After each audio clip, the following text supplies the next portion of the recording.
అత్తయ్య ఏమైంది? ఏదైనా స్పెషలా? ఈరోజు పండుగ కూడా ఏమీ లేదు.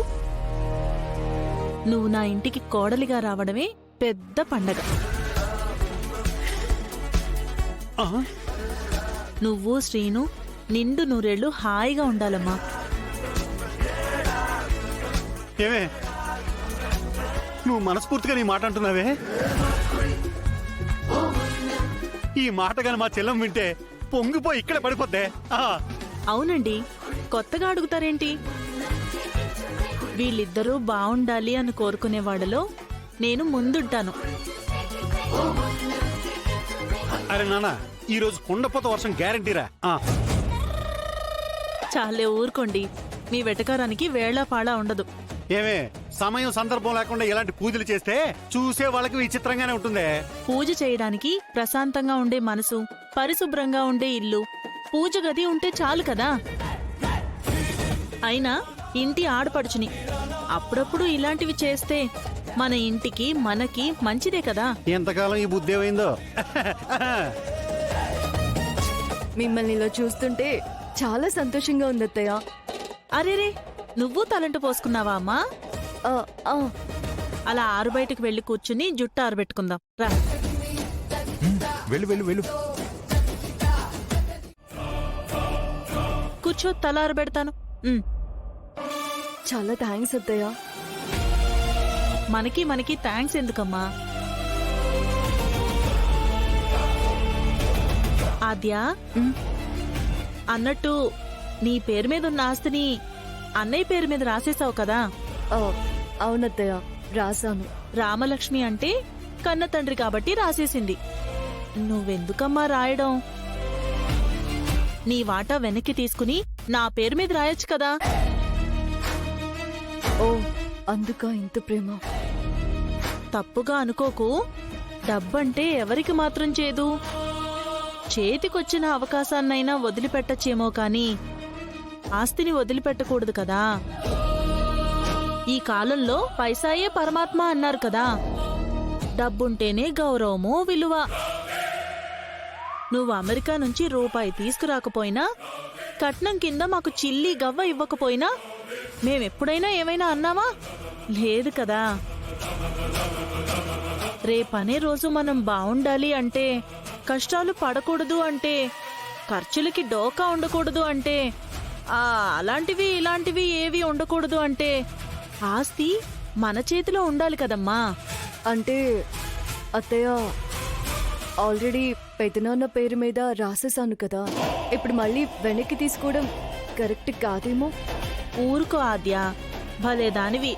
కొన్ని విషయాల్లో మొహమాట పడకూడదు. వాళ్లతో మనకి ఎంత అనుబంధం ఉన్నా ఆస్తి విషయంలో అశ్రద్ధ చేస్తే తర్వాత నష్టపోయేది మనమే కదా.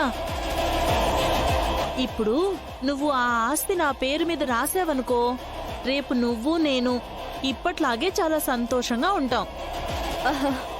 రియలీ అత్తయ్య?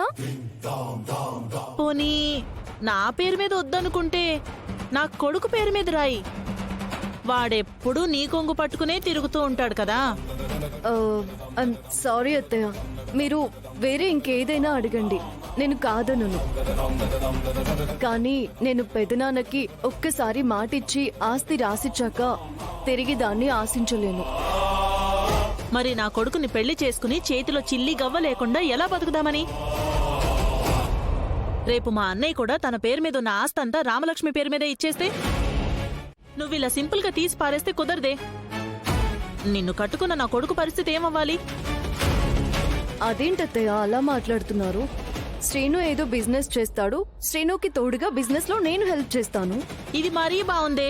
చేతిలో ఉన్న ఆస్తంతా తీసుకుపోయి ఇంకొకరి చేతిలో పెట్టి మేం రెక్కల కష్టం చేసుకుని బతుకుతావంటావేంటి? మేమేమైనా నిన్ను నీ అందాన్ని చూసి పెళ్లి చేసుకున్నావా ఏంటి? ఈ ఆస్తిని నమ్ముకుని బతుకుతున్నాం. అదేం కుదరదు. నాకు సగం ఆస్తి కావాల్సిందే. నువ్వేం చేస్తావో చెయ్యి. నా పేరు మీదైతే ఆస్తి రాయి. అప్పుడే నా కొడుకు నీతో కాపురం చేయిస్తాను, లేదంటే నేను ఒప్పుకోను. అదేంటత్తయ్య, ఇప్పటిదాకా మనం బాగానే ఉన్నాం కదా, మళ్ళీ లేనిపోని సమస్యని సృష్టిస్తున్నారెందుకు? మీరు వద్దన్నంత మాత్రాన శ్రీను నా దగ్గరికి రాకుండా ఉండడు. వాణ్ణి రాకుండా నేను చేస్తాను. వాడు తల్లి మాట వింటాడో పెళ్ళా మాట వింటాడో నాకు తెలీదా? అలా అంటున్నారేంటత్తయ్య? సరే అలాగే కానివ్వండి. నిజంగా మీరు ఆపగలను అనుకుంటే ఆపండి అత్తయ్య. ఏంటి నాతో ఛాలెంజ్ చేస్తున్నావా? దానికి మీరు ఏ పేరైనా పెట్టుకోండి. నేను మాత్రం అయోధ్య లంక రఘురాం గారిలా నీతిగా నిజాయితీగా ఉండాలనుకుంటున్నాను. నా మనసు మార్చాలని మీరు ప్రయత్నించకండి. వేడినీళ్లు పెడతాను, పద.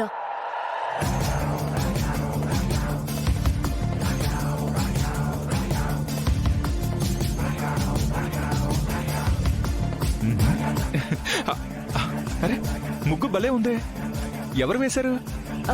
ఇంత అందంగా ఉందంటే ఇంకెవరు వేసుంటారు శ్రీను? అత్తయ్య. అత్తయ్య రేయ్, ఏం చెప్పానురా నీకు? పొలానికి వెళ్ళి పడుకోమన్నావు కదమ్మా, వెళ్ళానుగా. ఏమాద్యా? అవునత్తయ్య, తను పొలంలోనే పడుకున్నాడు. నువ్వెక్కడ పడుకున్నావే? పొలంలోనే. నేను వెళ్ళమన్నది నిన్నొక్కనే కదరా? ఒక్కనే అక్కడ పడుకోవాలంటే భయం వేసిందమ్మా. నిన్ను గదిలో ఉండమన్నాను కదే. తనకు కూడా గదిలో ఉండాలంటే భయం కదమ్మా.